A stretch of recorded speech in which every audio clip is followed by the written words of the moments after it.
मेरा नाम है ज़मीर और आज के वीडियो में हम डिस्कस करेंगे literacy monitor mock test 9। Literacy monitor की प्रिपरेशन से रिलेटेड हमारा 9वां मॉक टेस्ट। इससे पहले के 8 मॉक टेस्ट जो है वो भी मेरे चैनल पे एक अलग सी प्लेलिस्ट में मौजूद है, आप वो भी देख सकते हैं। तो आज की वीडियो के अंदर हम डिस्कस करने वाले हैं मोस्ट रिपीटेड क्वेश्चंस। उससे पहले मैं आपसे रिक्वेस्ट करना चाहूंगा कि अगर अभी तक मेरे चैनल को आपने सब्सक्राइब नहीं किया तो कहीं चैनल को सब्सक्राइब कर लें ताकि आपसे कोई भी इंपॉर्टेंट और यूजफुल वीडियो जो है वो मिस ना हो। तो स्टार्ट करते हैं आज की वीडियो। क्वेश्चन नंबर 1 हमारे पास है सिनोनिम ऑफ फर्वर इज। आपने फर्वर एक वर्ड है इंग्लिश का, आपने जो है उसका सिनोनिम बताना है कि फर्वर का जो है वो सिनोनिम क्या होता है। तो इसका आंसर हमारे पास है एक्साइटमेंट। यानी कि अगर हम बहुत ज्यादा एक्साइटेड होते हैं किसी चीज को भी लेके तो उस चीज को हम इंग्लिश में फर्वर भी कहते हैं। तो सिनोनिम फर्वर का होगा एक्साइटमेंट। नेक्स्ट क्वेश्चन हमारे पास है चूज द करेक्ट सेंटेंस। यानी कि सेंटेंस करेक्ट क्या हो सकता है। अब इसमें डिफरेंट ऑप्शन हो सकते हैं आपके पास, लेकिन करेक्ट सेंटेंस ये है कि got up and ran to the door. ठीक है, ये इसका करेक्ट सेंटेंस है कि got up and ran to the door. Number 3 हमारे पास है आई एम एनवियस देम।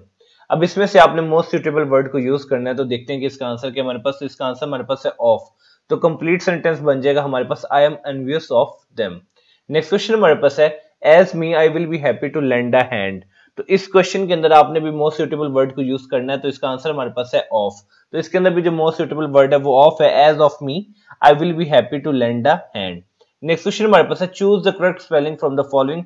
अब आपने करेक्ट स्पेलिंग को चूज करना है। तो वो एटिकेट्स, यानी कि अक्सर एटिकेट्स की स्पेलिंग जो है अक्सर एग्जाम में पूछा जाए कि करेक्ट स्पेलिंग क्या होते हैं। तो आप करेक्ट स्पेलिंग आपने याद रखने ETIQUETT। तो एटिकेट्स के स्पेलिंग जो है वो करेक्ट ये होते हैं जो आपको अभी स्क्रीन पे शो हो रहे हैं।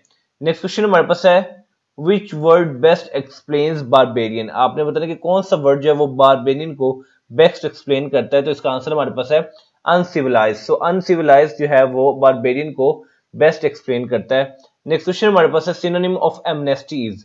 अब आपने एमनेस्टी का सिनोनिम कहते हैं जो कि एक जैसे वर्ड हो, हम मानी को कहते हैं हम सिनोनिम। तो आपने एमनेस्टी का सिनोनिम बताना है। तो इसका आंसर हमारे पास है पार्डन, यानी कि माफी। पार्डन यानी कि एमनेस्टी जो है उसको उर्दू में माफी कहते हैं और इसका सिनोनिम हमारे पास होगा पार्डन। नेक्स्ट क्वेश्चन हमारे पास है the original inhabitants of the country are called as.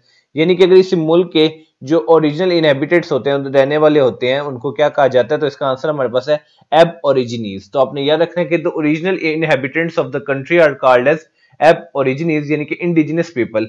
ऐसे पीपल जो कि उस कंट्री के इनहेबिटेंट्स हो। लाइक जैसे कि हम पाकिस्तान में रहते हैं तो हम पाकिस्तान के इनहेबिटेंट्स हैं। हम कह सकते हैं कि we are Pakistani aborigines या we are Pakistani indigenous people.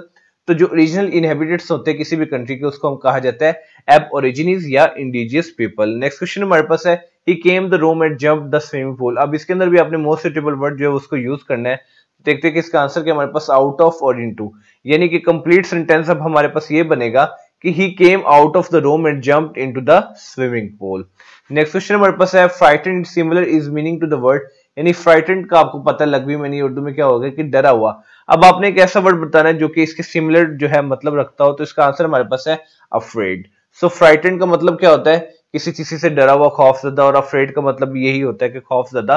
तो फ्राइटेंड का हम इसको इस तरह भी कह सकते हैं कि सिनोनिम जो है वो अफ्रेड होता है। नेक्स्ट क्वेश्चन हमारे पास है it differs their last suggestion. अब इसके अंदर भी आपने मोस्ट सुटेबल वर्ड को यूज करना है। तो इसका आंसर हमारे पास है फ्रॉम। तो आपने याद रखना कि it differs from their last suggestion. तो ये कंप्लीट सेंटेंस हमारे पास बन जाएगा कि it differs from their last suggestion. Next question हमारे पास है if you work really hard you good score in the upcoming examination. अब इसके अंदर भी आपने मोस्ट सुटेबल वर्ड को यूज करना है। तो इसका आंसर हमारे पास है will get. So complete sentence क्या बन गया हमारे पास, if you work really hard you will get good score in the upcoming examination. तो ये चीज आपने याद रखनी है कि if you work really hard you will get good score in the upcoming examination. Next question हमारे पास है who wrote the myth of independence. आपने बताना कि जो मिथ ऑफ इंडिपेंडेंस है ये बुक जो है वो किसने लिखी। तो इसका आंसर हमारे पास है जुल्फकार अली भुट्टो। तो आपने याद रखना है कि मिथ ऑफ इंडिपेंडेंस जो है वो जुल्फकार अली भुट्टो ने जो है वो लिखी है। नेक्स्ट क्वेश्चन हमारे पास है the lion of Mysore Tipu Sultan was born on. आपने बताना कि मिसूरी के शेर टिपू सुल्तान जो है वो कब पैदा हुए। तो इसका आंसर हमारे पास है 21 नवंबर 1750। तो आपने याद रखना है कि the lion of Mysore Tipu Sultan was born on 21 November 1750। Next question हमारे पास है कंट्री विद नो रिवर। ऐसा कंट्री जिसमें कोई रिवर नहीं है। तो इसका आंसर हमारे पास है सऊदी अरेबिया। तो आपने याद रखना है कि country with no river is Saudi Arabia. Next question हमारे पास है Tipu Sultan wrote a letter to which government to help him against British army rule in India. आपने बताना कि टिप्पू सुल्तान को जो लेटर लिखा गया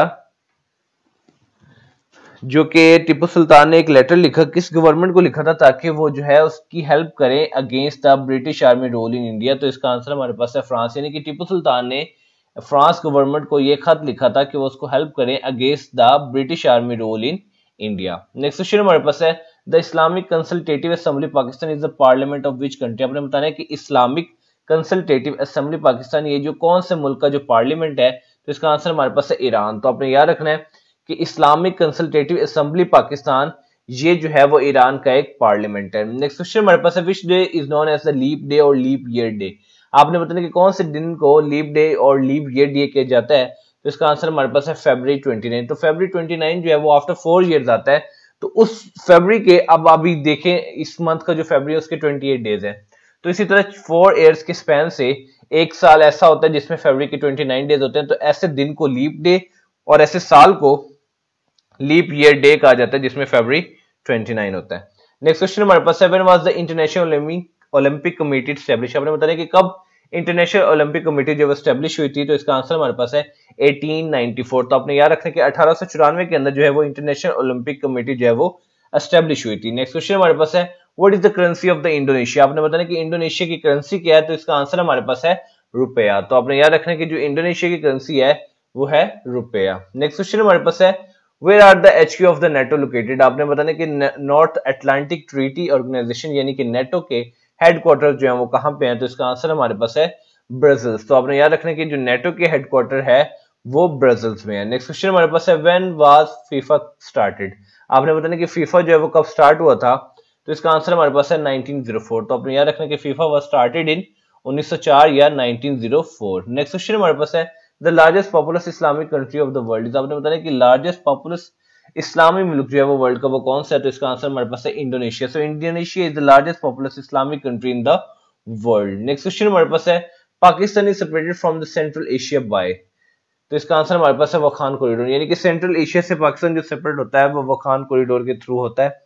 नेक्स्ट क्वेश्चन हमारे पास है which country has the unwritten constitution. आपने बताना है कि कौन सा मुल्क है जिसके अनरिटन कॉन्स्टिट्यूशन है। तो इसका आंसर हमारे पास है England. So England is a country which has the unwritten constitution. तो ये थी आज की वीडियो जिसके अंदर हमने मोस्ट रिपीटेड 25 क्वेश्चंस को डिस्कस किया। अब इस वीडियो को हम क्विक से 1 मिनट के अंदर रिव्यू कर लेते हैं ताकि हमने जितने भी क्वेश्चंस देखे वो हमें मेमोराइज हो जाए। तो स्टार्ट हम इसका क्विक से रिव्यू करते हैं अपने 9वें मॉक टेस्ट का।